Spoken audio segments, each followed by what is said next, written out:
नमस्कार नागपूर, मी आवाज विदर्भ नागपूर न्यूजमधून.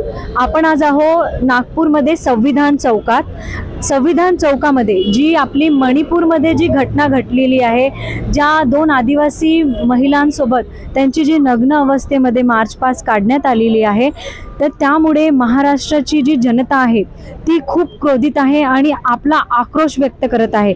त्यानिमित्ताने आज संविधान चौकात कैंडल मार्च करण्यात आलेली आहे. में जो अभी हिंसा हुई है, जो आदिवासी महिलाओं के साथ अत्याचार हुआ है, उस बारे में आपकी क्या राय है? मैडम, सबसे पहले तो मैं आपके चैनल के माध्यम से ये कहना चाहूँगी कि एक महिला के अधिकारों का, एक महिला के आत्मसम्मान का बलात्कार हुआ है और उनके साथ साथ हमारे समस्त, चाहे वो हमारा राष्ट्र हो या हमारा अंतर्राष्ट्रीय नेशनल महिला हो, हर एक महिला का अत्याचार इन्होंने, आत्मसम्मान को इन्होंने ठेस पहुंचाई है. और जो आज मणिपुर में हो रहा है, वहाँ की जो बेटियां रो रही है, वहाँ के जो महिलाएं रो रही है, वो आज हर एक देश की, हर एक मार्मिक, जो आप बेटी है, हम बेटी है, हमारे बेटियां है. आज आप बताइए, क्या वो वीडियो देखने के बाद में आपके आंख से आंसू नहीं निकले हैं?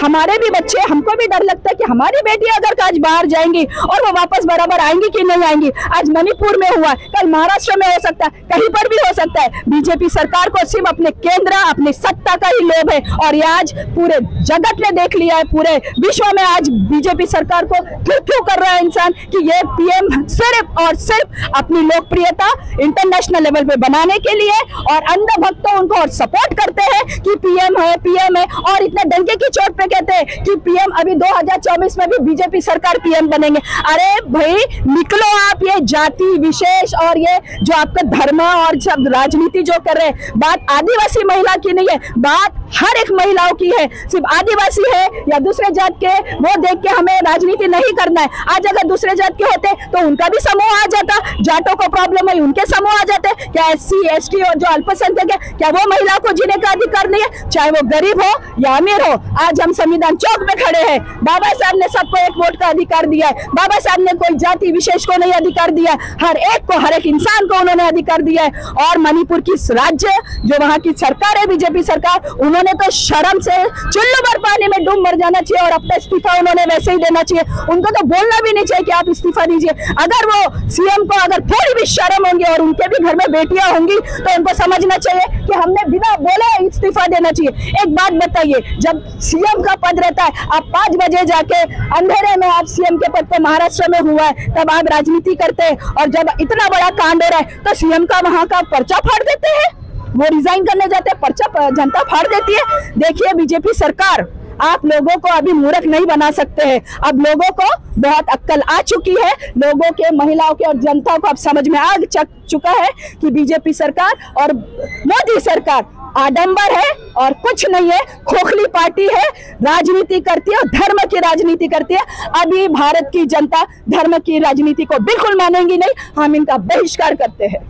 और मैडम, जो आरोपी है, जिन्होंने ऐसी ये गलतियां की है, उनके लिए आप क्या कहना चाहिए? सरकार से क्या मांगे? देखिए मैडम, संविधान में जो उनको सजा है वो तो देंगी ही, लेकिन अगर जनता से पूछा जाए तो उनको मौत की सजा भी कम है. हम तो चाहते हैं कि जो उन्होंने किया वैसे ही उनके साथ में बिल्कुल अत्याचार, दुष्व्यवहार होना ही चाहिए. लेकिन जैसे हमारे बाबा साहब आम्बेडकर ने जो संविधान लिखा है और हर एक इंसान को एक मान दिया है, सम्मान दिया है, पर हम एक ही चीज कहना चाहते हैं कि उनको ऐसे सजा दी जाए और लॉ में उनको ऐसे एक्ट बनाए जाए कि हम तो, हमारे सुप्रीम कोर्ट के जो हमारे जज है, उनसे हम महिला ये अपील करते हैं कि ऐसा कोई कायदा कानून बनाए कि कोई इंसान वो चीज, वो कृत्य करने के पहले भी उनका पूरा शरीर, उनकी आत्मा ऐसी झंझोरे कि हमने ये ऐसा करेंगे तो हम ऐसा होगा. आज राजनेताओं ने सिर्फ और सिर्फ संविधान के कानून को कैसे हम उसको मड़ोले, उसकी गर्दन कैसे दबाए और ये कृत्य करने वाले को हम कैसे बचाए, बस इस पे काम होता है. इससे हम बहुत महिलाएं दुखी है, बहुत दुखी है. तो ये कानून में भी थोड़ा परिवर्तन होना चाहिए. और जब ये एविडेंस मांगते हैं, जैसे अभी हमारी पहलवान लड़कियों का जब हुआ, एविडेंस मांगते हैं. आप बताइए, ऐसे गलत काम का एविडेंस कौन रखेगा अपने पास? और ये तो एविडेंस अभी पूरे समाज, पूरे विश्व ने देखा है। अब इसमें कौन सा आपको तकलीफ हो रही है? फिर भी आपने 80 दिन लगा दिए उनको गिरफ्तारी करने के लिए। तो आप समझिए ये कुछ नहीं है, राजनीति का एक ही उनका मकसद है, बीजेपी सरकार का, जाति विशेष में झगड़े लगाइए और राज्य पे राज कीजिए, और इसके अलावा बीजेपी सरकार में कुछ नहीं है। और जितना वो लोगों को बचाने की कोशिश करेंगे, बीजेपी सरकार और अपने कृत्य से आगे आएंगी, और ये पता चलेगा कि इनको दोषियों से कोई लेना देना नहीं है, इनको सिर्फ अपनी सत्ता की राजनीति करना है। ये सब नजर आ रहा है। सबसे पहले तो स्मृति ईरानी जी, आप महिला के नाम पर ये एक धब्बा है, सबसे बड़ा धब्बा आज बीजेपी सरकार में। अगर हमें लगता है हम पीएम जी को बोल रहे हैं, मोदी जी को बोल रहे हैं, लेकिन स्मृति ईरानी और उनके जितने भी वहां पे महिलाएं नेता है, वो कतई ही महिला कहलाने के लायकी के नहीं है। और अगर उनमें इतनी भी शर्म, इतनी भी लायकी होती, तो आज मणिपुर के जो भी वहां पे प्रसंग हुआ है, आज इतनी जनता, इतनी महिलाएं रो रही है, आज उनको उनका समझ में नहीं आ रहा है। क्या उन्होंने कुछ भी दुख दर्शाया? एक ट्वीट कर देने से किसी महिला की आबरू वापस नहीं आती है मैडम। और उनको ये समझना चाहिए कि आपने तो बिना बोले शर्म से पानी पानी हो जाना चाहिए, और आपने तो वैसी गद्दी छोड़ के चले जाना चाहिए। कम से कम अपने पद की तो गरिमा रखिए।